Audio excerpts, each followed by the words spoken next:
아무도 안 볼 때 당신은 가끔 손을 바라본 적이 있나요? 특별한 이유 없이 그냥 멍하니 뭔가 설명할 수 없는 끌림처럼. 그게 단순한 습관이 아니었다면 어떨까요?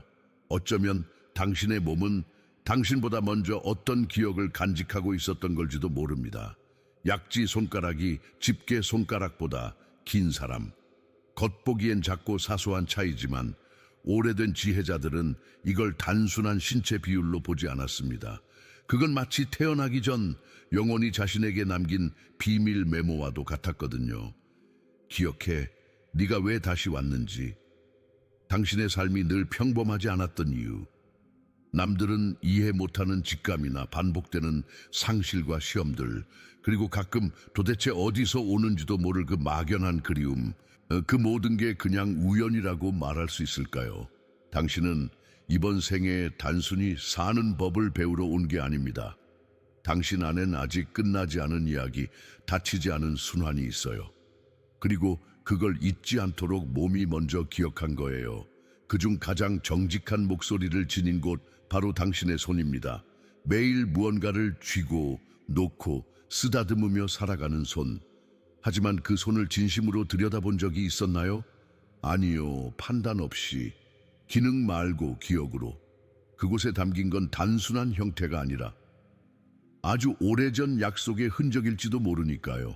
한번 이렇게 해보세요. 당신의 손을 가만히 바라보면서 지난 일주일 동안 그 손으로 무엇을 했는지 떠올려 보세요. 누군가의 등을 토닥였나요? 문을 닫았나요? 아니면 열었나요? 무거운 것을 들었나요? 아니면 조용히 이불을 덮었나요? 우리는 매일 손을 쓰지만 손의 감정은 거의 돌아보지 않습니다. 사실 손은 우리 몸에서 가장 자주 말하는 부위예요. 하지만 그 언어는 너무 조용해서 대부분의 사람들은 듣지 못하죠. 그 손 안에는 당신의 선택, 망설임, 사랑, 포기, 후회까지 고스란히 담겨 있습니다. 사진도 글도 담아내지 못하는 기억들이 손에는 남아 있어요. 그리고 그 손가락 하나하나의 길이와 형태조차 단순한 유전이 아닐 수 있습니다. 그건 당신이 살아온 시간, 그리고 당신 안에 여전히 남아있는 길을 보여주는 지표일지도 몰라요. 가끔 이유 없이 손이 떨릴 때 그건 단순한 신체 반응이 아닐 수도 있습니다. 당신 안에 어떤 기억이, 아직 정리되지 않은 감정이 손끝에서 말하려 하는지도 모르니까요. 그러니 오늘은 손을 기능이 아닌 기억으로 바라보세요. 그 손은 그저 도구가 아니라 영혼이 머무는 첫 번째 장소입니다. 그리고 그 중심에는 약지라는 조용한 메신저가 존재하죠. 당신의 약지가 집게 손가락보다 길다는 건 단순히 그럴 수도 있는 특징이 아닙니다. 수천 년 전부터 내려온 고대 지혜는 그 약지를 특별한 표식으로 여겨왔죠. 그건 마치 영혼이 이 땅에 다시 올 때 몸에 살짝 남긴 흔적과도 같아요. 나는 아직 끝내지 못한 무언가가 있어 라는 조용하지만 강한 선언이죠. 많은 전통에서는 이 손가락을 단순히 반지를 끼우는 곳으로만 보지 않았습니다. 그건 사랑의 상징이기 이전에 기억의 자리였습니다. 당신이 이 삶에 처음 온 사람이 아니라는 것, 당신의 영혼이 이미 많은 것을 겪어왔고 아직 끝내지 못한 서사가 있다는 것. 고대의 현자들은 말했습니다. 약지가 유난히 긴 사람은 전생에서 선한 일을 남몰래 베풀고 떠났던 이들이라고요. 그 마음, 그 에너지가 아직 닫히지 못한 채 이번 생에 다시 피어난다고. 하지만 이 표식은 아무에게나 주어지지 않아요. 그건 영혼이 스스로 선택한 흔적입니다. 나는 다시 이 길을 걷겠다는 깊은 결단의 증거죠. 그리고 이 삶에서 다시 만난 당신의 손은 그 메시지를 조용히 되풀이하고 있는 겁니다. 그러니 이 손가락은 단순히 앞을 가리키는 것이 아니라 내면을 향해 묻고 있는 것일지도 몰라요. 내온 정말 너답게 살고 있니? 그 질문이 약지에 스며 있는 거예요. 어릴 적 산속 외딴 사원에서 살던 한 소년이 있었습니다. 부모를 일찍 여의고 낡은 책 몇 권과 너무나 조용한 눈빛 하나로 살아가던 아이였죠. 겨울이면 사원은 얼음처럼 차가웠고 외로움은 눈보다 더 깊었습니다. 그 아이는 가진 게 거의 없었어요. 하지만 이상하게도 마음만은 고요했죠. 어느 날 바깥은 눈보라가 몰아치고 있었습니다. 모두가 추위를 피해 안으로 숨어든 시간, 소녀는 문 밖에 쓰러진 노인을 발견합니다. 주저없이 자신의 외투를 벗어 노인의 몸을 덮었죠. 그 외투는 그 아이가 가진 유일한 따뜻함이었는데도 말이죠. 사원을 돌보던 스님은 걱정스러운 얼굴로 말했습니다. 네가 아프면 누가 널 돌보니? 하지만 아이는 담담하게 말했어요. 그분은 아무도 없잖아요. 전 그래도 지붕은 있으니까요. 세월이 흘렀습니다. 소녀는 어른이 되었고 삶은 그에게 호락호락하지 않았습니다. 일도 사람도 기회도 늘 엇나갔죠. 그러던 어느 날 건강이 무너진 그는 길게 쓰러지고 말았습니다. 그를 발견한 낯선 이가 병원으로 데려가 치료비를 내고 같은 병원의 호스피스 병동에 일자리까지 연결해 주었죠. 그리고 놀랍게도 그 낯선 이는 그가 어린 시절 눈밭에서 살려준 그 노인의 아들이었습니다. 그는 아무것도 모르고 있었어요. 하지만 그날 이렇게 말했습니다. 이 사람을 보는 순간 도와야겠다는 생각이 들었어요. 이유는 없었어요. 그 말을 듣고 나는 그의 손을 보았습니다. 약지 손가락이 집게 손가락보다 확연히 길었죠. 그는 조용히 웃으며 말했어요. 내 손은 뭔가를 쥐려고 태어난 게 아니라 기억을 안고 있으려고 태어났는지도 모르겠네요. 나는 어느 깊은 산속 작은 사찰에서 그녀를 처음 만났어요. 그녀는 나이가 지긋했고 말수는 적었지만 하루도 빠짐없이 부엌에 있었습니다. 밥을 짓고 조용히 바닥을 닦고 나무십 하나까지 정성스럽게 줍는 모습은 마치 오래된 기억을 다루듯 보였죠. 사람들은 그녀를 단순히 사찰의 조용한 어르신으로만 알았지만 나는 이상하게 그녀에게서 깊은 이야기를 느꼈습니다. 어느 날 밥 짓는 그녀 옆에 앉아 조심스레 물었습니다. 왜 가족들과 살지 않으세요? 왜 이 먼 곳에 계신 거예요? 그녀는 밥을 휘저으며 살짝 웃었어요. 내 아이들은 잘 지내요. 날 필요로 하지 않죠. 하지만 여기선 내가 다시 나로 돌아오는 느낌이에요. 나중에 들은 그녀의 이야기는 생각보다 더 아팠습니다. 그녀는 한때 대학에서 강의하던 교수였어요. 존경받던 삶은 직장 내 배신으로 무너졌고 하루아침에 모든 걸 잃었습니다. 사람들은 등을 돌렸고 그녀는 그 속에서 침묵을 선택했죠. 하지만 그 침묵은 패배가 아니었어요. 그녀는 복수를 택하지 않았고 자리를 되찾으려 애쓰지도 않았습니다. 그 대신 밥을 짓고 바닥을 쓸며 마음을 다시 지었습니다. 그녀는 그렇게 자신을 다시 태어나게 했어요. 어느 날 그녀가 손을 씻고 닦는 모습을 보았습니다. 그 순간 나는 숨을 멈췄습니다. 그녀의 약지 손가락이 분명히 더 길었죠. 그리고 그녀는 나를 보며 조용히 말했습니다. 이 손가락은 앞을 가리키기보단 내 안쪽을 향해 묻고 있어요. 내가 정말 나로 살아가고 있는지를요. 당신도 느껴본 적 있을 겁니다. 이유 없이 가슴이 쿡 내려앉는 순간, 무언가 중요하지만 설명할 수 없는 감정이 밀려오는 때에 마음은 잊었다고 말하지만 몸은 아직 기억하고 있죠. 이상하게도 우리 육체는 영혼보다 오래 기억합니다. 머리는 이성과 논리로 흘러가지만 몸은 말이 아닌 느낌으로 과거를 간직해요. 특히 손은 가장 오래된 기억의 창고와도 같습니다. 어느 손길에 담긴 부드러움, 어떤 순간 움켜쥐던 절박함, 놓아야 했던 그날의 떨림, 그 모든 감정이 손끝에 남아 우리를 따라다닙니다. 그건 단지 신체 동작이 아니라 영혼이 남긴 메시지예요. 불교의 오래된 가르침에서는 카르마가 세 생을 따라 흐른다고 말합니다. 과거의 삶, 지금의 삶, 그리고 아직 오지 않은 삶. 완성되지 못한 약속은 다음 생까지 이어진다고 했죠. 그러니 이번 생에서의 어떤 흔적은 그 미완의 이야기에서 비롯된 것일지도 몰라요. 예를 들어 약지 하나의 길이. 그건 유전자의 장난이 아니라 당신이 다시 이 길을 선택했다는 조용한 증거일 수 있습니다. 당신이 뭔가를 잊었다고 해도 괜찮아요. 기억해내는 건 의무가 아니라 부름이니까요. 그리고 그 부름은 항상 당신 안에서 가장 깊은 곳에서부터 시작됩니다. 그는 눈에 띄는 사람이 아니었습니다. 조용한 공무원이었고 늘 똑같은 자리에서 묵묵히 일하는 사람이었죠. 누구에게나 친절했지만 과하게 나서지 않았고 사람들은 그를 그냥 성실한 분이라 부르곤 했습니다. 어느 날 그에게 특별한 제안이 들어왔습니다. 승진, 더 높은 자리, 더 많은 연봉과 혜택.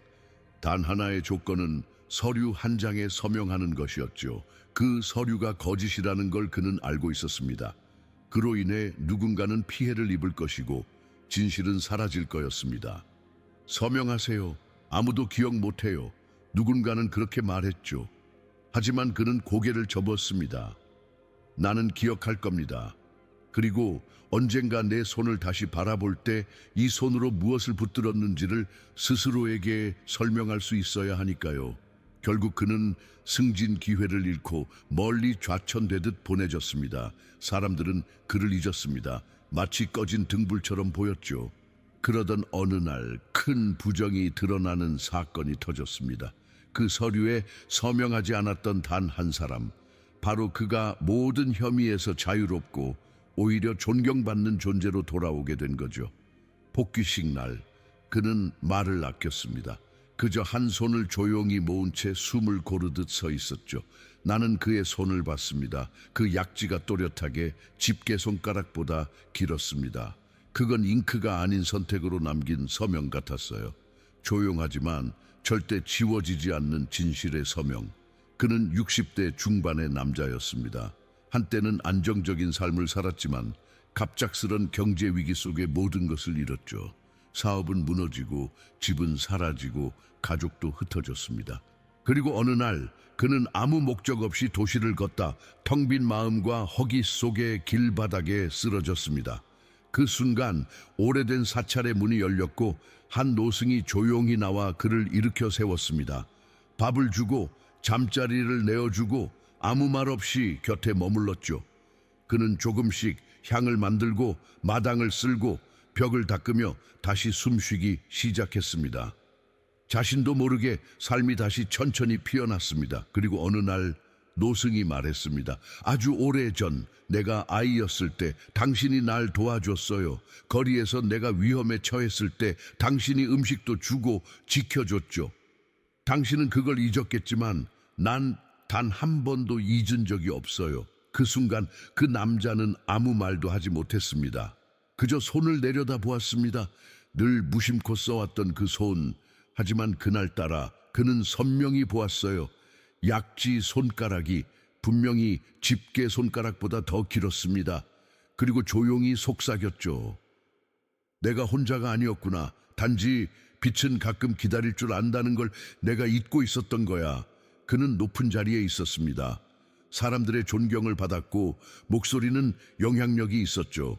정치인이었지만 사람 냄새 나는 따뜻한 사람이었어요. 그가 계속 나아간다면 더 많은 권력과 명예를 얻을 수 있었죠. 그런데 그는 갑자기 모든 것을 내려놓겠다고 선언했습니다. 사람들은 말했어요. 지금이 절정이에요. 아직 더 얻을 수 있어요. 왜 지금 멈추죠? 그는 미소를 지으며 단 한 문장만 남겼습니다. 나는 이제 더 오르는 것보다 내 발을 지키고 싶어요. 그 말은 단순했지만 깊었습니다. 그는 조용히 작은 시골 마을로 이사해 정원을 가꾸고 아이들에게 책을 읽어주며 살기 시작했죠. 어떤 이는 포기했다고 말했고 어떤 이는 실패했다고 수군댔지만 그는 자신이 도달할 만큼 도달했고 이제는 내면의 산을 오르고 싶었던 거죠. 어떤 정상은 꼭대기에 오르는 게 아니라 제때 멈추는 것으로 완성된다는 걸 그는 알고 있었습니다. 어느 날 그는 마을 회관에서 나눔 행사를 마치고 조용히 손을 닦고 있었습니다. 그 모습을 본 나는 다시 한번 숨을 멈췄죠. 그의 약지 손가락이 또렷하게 길었습니다. 그 손가락은 이제 무언가를 움켜쥐는데 쓰이지 않았습니다. 대신 내려놓는 데 쓰이고 있었어요. 아무도 박수치지 않았지만 그의 선택은 가장 아름다운 방식으로 삶을 마무리하는 영혼의 결정이었습니다. 사람들은 종종 축복을 거창한 걸로 생각합니다. 화려한 성공, 큰 기회, 누군가의 인정처럼요. 하지만 진짜 축복은 그렇게 오지 않아요. 그건 마치 바람처럼 조용히 다가와 우리의 가장 고요한 부분을 건드립니다. 때로는 아무도 없는 순간에 무너졌던 마음에 조용히 놓여지는 따뜻한 말 한마디. 그게 바로 축복이죠. 혹은 당신이 잊고 있던 사람에게서 건네받은 미소, 혹은 아무 말 없이 등을 토닥여주는 손길. 그건 기적처럼 보이지 않을 수도 있어요. 하지만 당신의 영혼은 압니다. 아, 지금 이 순간 내가 혼자가 아니었구나. 특히 약지가 길게 태어난 사람들에겐 이런 조용한 축복이 자주 찾아옵니다. 그들은 대개 눈에 띄지 않게 살아가고 많은 것을 주지만 티를 내지 않죠. 그러니 축복도 그에 맞춰 찾아오는 겁니다. 소리 없이, 하지만 깊게. 당신이 어릴 적 혹은 오래 전 아무 대가 없이 했던 작은 친절. 그게 돌아오는 방식은 종종 아주 예상 밖이에요. 하지만 그건 정확하게 필요한 순간에 도착합니다. 그러니 기억하세요. 진심으로 행한 것은 결코 사라지지 않습니다. 당신이 잊었다 해도 삶은 잊지 않아요. 그리고 그 기억은 어느 날 당신의 손끝으로 다시 돌아올 겁니다. 지금 천천히 손을 바라보세요. 그 안에 단지 주름과 피부만 보이나요? 아니면 이제는 조금 더 깊이 느껴지시나요? 이 영상을 처음 마주했을 때 단순한 호기심이었을 수도 있어요. 하지만 여기까지 함께 왔다면 어딘가 당신 안에도 이미 알고 있던 무언가가 있었기 때문일 겁니다. 왜 내 삶은 늘 조금 복잡했을까? 왜 평범한 길을 걷지 못했을까? 왜 자꾸 반복되는 시련과 손실 속에서도 어딘가 끝나지 않은 약속처럼 느껴졌을까? 이제 그 답이 조금 보이지 않나요? 이번 생에 다시 돌아온 이유, 그건 단순히 성공하거나 안정되기 위함이 아니었어요. 당신은 순환을 닫기 위해 끝맺지 못한 자리를 정리하기 위해, 그리고 무엇보다 잊고 있던 자신을 다시 만나기 위해 온 겁니다. 손은 단지 물건을 쥐는 도구가 아니에요. 그건 당신이 어떤 기억을 쥐고 살아왔는지를 보여주는 지도입니다. 매일의 작은 선택들, 정직하게 했던 결정, 포기하지 않았던 마음, 그 모든 것이 손에, 몸에, 삶에 새겨져 있었던 거예요. 그리고 약지라는 작지만 깊은 상징은 그 모든 여정을 요약한 하나의 조용한 서명입니다. 말하지 않아도 이미 알고 있었던 그 길의 흔적. 이제 중요한 건 믿음이 아닙니다. 당신의 영혼은 이미 알고 있었으니까요. 중요한 건 기억하는 겁니다. 이 메시지가 당신 안에서 울렸다면 그건 우연이 아닙니다. 아마 지금이 바로 그 순간일 겁니다. 잊고 있던 문이 열리고 오래된 목소리가 다시 들리는 순간, 그리고 만약 당신이 이 길을 계속 걷고 싶다면 우린 여기 있어요. 함께 다시 안으로 걸어가는 이 여정 위에.